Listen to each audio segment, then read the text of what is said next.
Thank you all for joining today's Partner Solutions session. Today, we're going to be working on a session called Becoming a High Performance Board. Before we get started and I hand it over to our speakers today, I want to give you a few housekeeping items. First of all, this is an express session lasting just 20 minutes, but we will be leaving 5 to 10 minutes transition time so that you can get to the next set of sessions at 1:30. Today, all of you are on mute. You will be throughout the conversation. We ask you if you have any questions to put them in the chat as they come to mind or during the Q&A session. The Q&A time will be 5 minutes at the end of the presentations. And today the session is being recorded. It will be posted on the event website within the next 12 hours. And along with any of the presentation materials and videos referenced today. So now with that, it is my pleasure to introduce to you Dennis Miller, the CEO and founder of DCM, along with his chamber partner, Hal English, who is the president and CEO of the Princeton Mercer Regional Chamber. Gentlemen, take it away. Thank you, Beth. I appreciate that introduction here. So a little bit about, next slide, please. Okay. I founded DCM Associates 16 years ago after a 25-year career as the chief executive of major medical centers and corporation.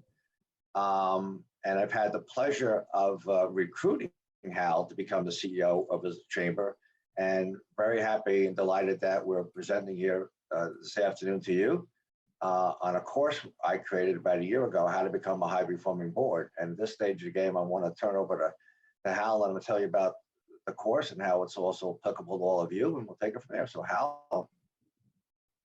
Thank you, Dennis. Much appreciated. You can see my short bio there. That's not important today, but I did have the pleasure of meeting Dennis and his company during the search. It was quite a search, and I appreciated the professionalism that they displayed in keeping everyone posted and up to date, and quite frankly, not so nervous going through a tedious interview process. So I appreciate that very much. My background was economic development, one of the largest municipalities in the state of New Jersey. I was economic development director. And then one of the smallest as well, I was community development director. And I've served on literally dozens of nonprofit boards, whether in a position of chair or finance director for many, many, many nonprofits. So I talk a little bit about my chamber. My chamber is unique in that it was two chambers about 18 months ago, 19 months ago. Each chamber had 700 and 800 members in each chamber, and they decided that they needed to merge, basically expanding, but serving pretty much the same region. A lot of our sponsors love that. And so with that, we've gone through some aches and pains. And we're going through, actually this course has helped a lot in me helping to create a high performing board. We had boards merged together. I have 38 members of my board, which as you can imagine is pretty large and not recommended, but it's a large chamber now. This course has really helped me to finish that merger. So it actually basically, if you look at the slide, you learn the 4 stages of board governance. And that was important to me to figure out where was the board when we started, develop an understanding of the characteristics of high performing boards. Very important if you want to be a high performing board. Gain insight on the board and CEO relationship, crucially important to me. The relationship in my prior CEO and the board was a little bit different than mine. I'm a little bit more hands-on. I want them to know everything. I want them up to speed. I don't like surprises, and I don't want my board surprised. The relationship of a chair of a board, very, very important. I got very, very blessed. Brenda Ross Dolan is my chair, and she was amazing. That's a chair of a board that took over when COVID started and is now finishing out the last 6 months of her 2-year term. And it was quite a challenge, as we all had, going virtual. That was challenging enough. Now swinging back to a combination of virtual and in person is crucial. But basically, this course taught me what my role was. I had not been a CEO of a chamber. I've been in a lot of positions of power, if you want to say that way. But it really taught me that I, you know, the CEO is the chief sales officer without a doubt. I have a membership chair that goes out and sells membership. There's no doubt that I outsell and should outsell. I am the chief relationship officer, which for me was a no-brainer because it was my strength. Brand builder and chief communicator. Those are the things that that I am. This course taught me the role of the board members.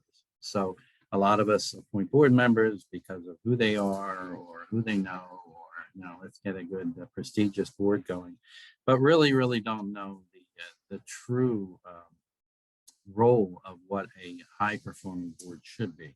And that is an ambassador and an advocate for the organization, a communicator for our achievements. I mean, everyone's looking to the board. All our members want to touch and see and feel the board members. Cultivate donors is an important task. A lot of board members that have been on a board for a while, quite frankly, don't do that. And so we need to figure out, and this course helped me figure out how to get that to work. And what's the value we provide to the community? And you're only, you know, the old adage, the chain is as strong as its weakest link. You're as strong as your board, without a doubt. And this course helped a lot in teaching me that. The life cycle of my board, again, was sort of in between because we had just combined two boards. We had a lot of people cycling in and cycling out off of the board. So it really helped a lot. What are the characteristics of a high-performing nonprofit board? Their eagerness to measure and communicate. If they're eager in being measured, they certainly measure me. That's huge. They've got to be attentive to recruitment for future board members, absolutely, and for members.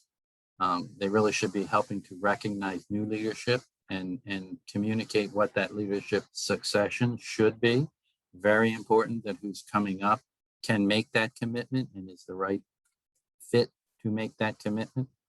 And there's obstacles to that, which the course describes in depth, which is the failure to engage your board. Big mistake, because they are the biggest and brightest and most well-known. That's why they got to your board. Some board members, frankly, are, let's invite so-and-so's wife because so-and-so's a good board member. And that may not be necessarily the right thing to do. They have to be able to make a decision and live with the decision, even if it's a decision that is, 49 to 51%. They need to be able to live with it and not have any animosity or hard feelings towards that. And board meetings have to be run incredibly well. The 50-50 rule, 50% on what's happening now and 50% on the future. You need to leave with some indication of where you're going to go and where the board sort of would like you to go. What's the vision and what's the goals? And so if you stick to that 50-50 rule, you're doing pretty good. And it is. Hal, if I could just jump in for a second, I think one of the keys that you address and are addressing, a lot of people have addressed, was that most boards, well-meaning, but they operate sort of in the business advisory, business planning role. There's advisors, sort of a passive role, as well as fiduciary role. But what you're able to do, and what the course teaches, is that the boards really need to become your partner in leadership. It's a partnership, not just all in favor say aye. And that's a big piece. And the other piece you just mentioned, but I call it the 50% rule. Too often, most times boards have, an agenda and it's committee reports. It's very important to have. But on average, what you did very well, but if anybody's board, if you could take on average 50% of the time, some days, some weeks, months is 20%, 80%, but make sure there's at least a strategic question or a strategic challenge or issue that you're addressing at the board meeting, such as, what's the impact our chamber is having on our business community? What's the image of our chamber? So those type of questions that are sort of really important to gauge. What's the value we're providing in our community? Those type of questions, which you took to heart, most boards are finding out that's how you engage people, because the biggest challenge that I see in the work that we've done with boards is just they don't feel always engaged. It's all in favor of say aye. So the fact that you practice the 50% rule now is a big point, and I wanted to just point that out. Thank you for that. Yeah, and I mean, actually leading the board, CEO's position is to lead the board. Most boards, my board didn't, but each board member should serve as a committee chair on one of your committees and should be reporting back to the board what's going on with that committee. Unless you just want the committee to wilter and go away, then you really need to do that. Communicating with all board members on a regular basis, which for me is difficult because I have 38 members on my board, and I don't want to send blanket emails to them all the time. So, but you need to. For me, my first 6 months, I had to go meet every one of them. Half of them, more than half of them, I guess, I was fortunate enough to know and have known for years. Through my banking role, I was a decade in commercial banking, so that was a benefit for me. But the CEO should also serve as an ex officio on all board committees, and you have to take the time to do it. You got to make sure those committees are going down the direction that the board and quite frankly, the CEO wanted to go down and doesn't go off the tracks. And then measure the performance. The boards need to, we sometimes are loath to measure ourselves, and the board is certainly going to measure me, and this course has taught them some of the tools to do that. And for me, it's a role reversal. I need to measure their performance. What is it that you're expecting to accomplish in 2021, and then work towards that. And then comes the chair. The chair, this course will show you, is the most important, obviously, member of the board. They've got to be trusted and respected by their colleagues. They've got to be great decision makers. They've got to have good judgment, leadership experience. They've got to have integrity, all of that. You just can't put somebody in a board chair seat and expect them to deliver for you.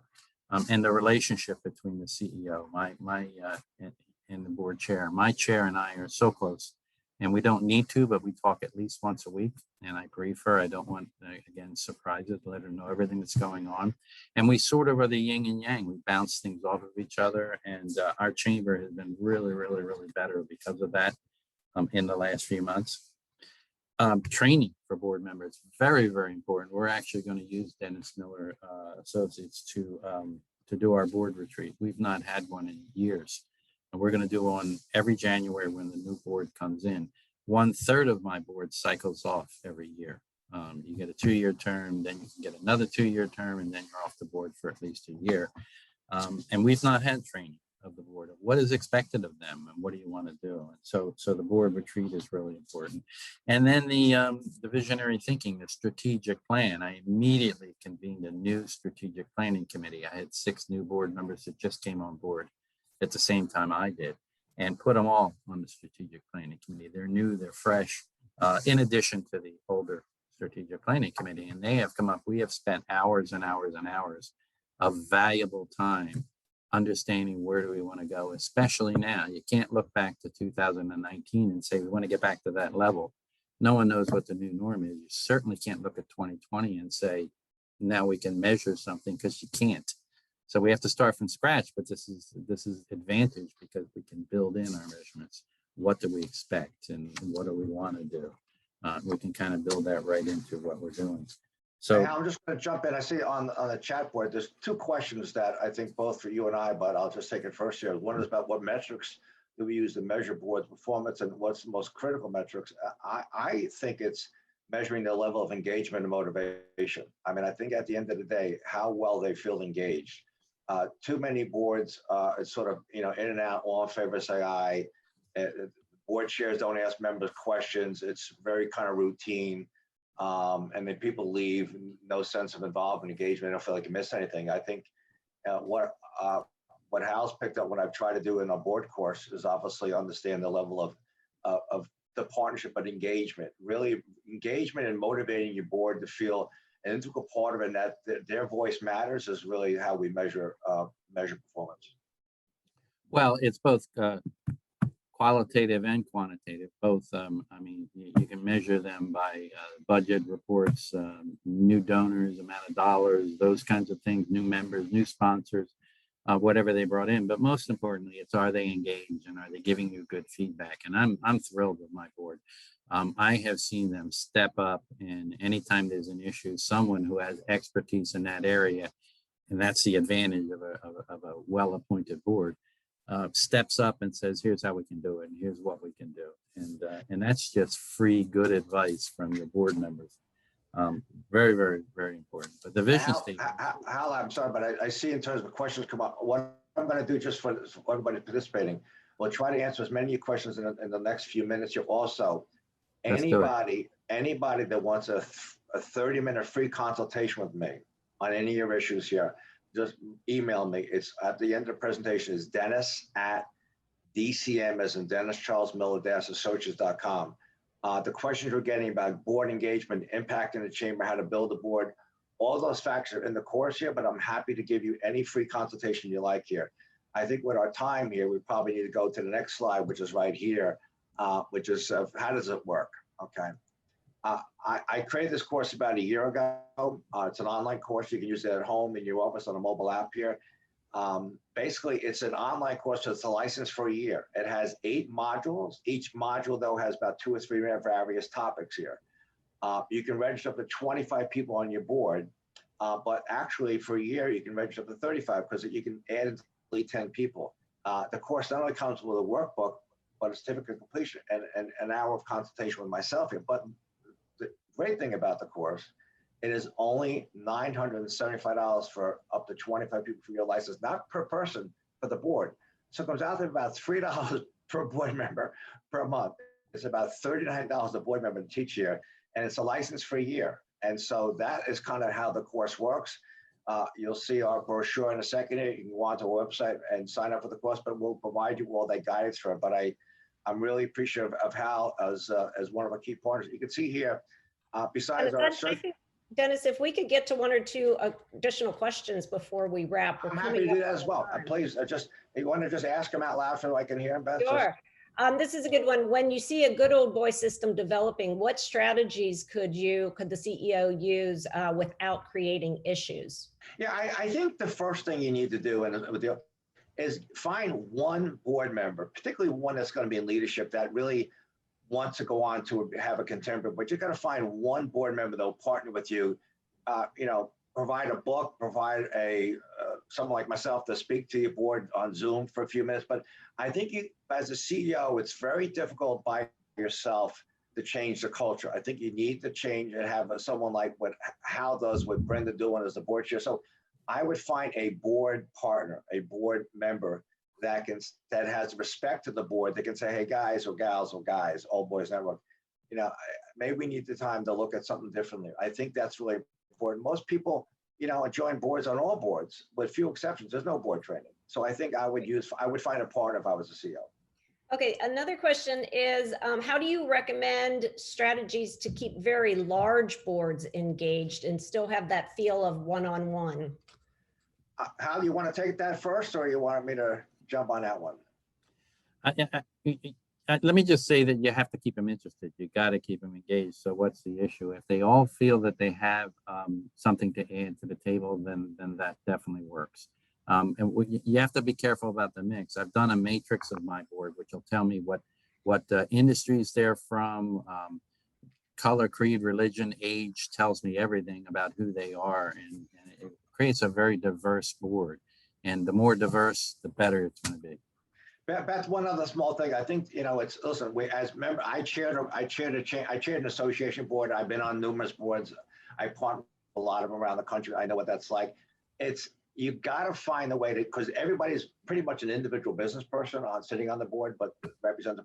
You got to make sure that the chamber itself is providing overall value to the members. And I think the more you can talk about the success of the chamber, but the success of its members, I think that's a way to engage people and to have them feel really being proud to be part of that chamber. So good, large, and small, it's constantly reminding people about the success and the impact we're having in our business communities, I think is what I would do. Well, unfortunately, we're getting up against time. I do want to remind everybody here that if you want information on this course, on the expertise that DCM provides, They have a profile page, a virtual booth that you can visit that will have more information. And of course, Dennis also shared his email. So if he can be of help with additional questions that we didn't get to in the chat. So with that, I'd want to thank both Dennis and Hal for sharing their expertise today. I want to thank all of our attendees for being here. And again, let's keep the discussion going. DCM will have some meeting hours on their profile page. So please feel free to go there and visit with them.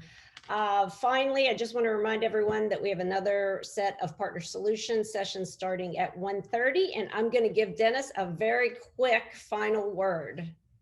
Oh, thanks, Beth. First of all, I'm delighted to be a strategic partner with ACCE, and I'm very delighted that Hal, one of our clients, could join me today here. We have a passion for this, a team of actually 10. We have offices in the Northeast, Southeast, and West Coast. We are a national firm. You can see from this brochure here, we have the online courses. If you can get to the next page here on the screen here. There we go. We have the online board course and leadership course. We do a lot of 360 leadership assessments. We do retreats, but go back to the previous page to start with. We have a lot of board and leadership assessment tools and CEO performance tools. And so a lot of tools to help you. And people on our team, like the former Alan Weisbrooks, the former chief learning officer of Johnson & Johnson. We have some really high-powered 30, 40 years experience of people here. Welcome to ACCE. We're happy to be part of your conference and summit here. We look forward to building a strong relationship with you as the years up ahead. Thank you so much, Beth. Thank you, Dennis. Thank you, Hal. And thank you to everyone. Enjoy the conference over the next few days. Have a good afternoon. Bye.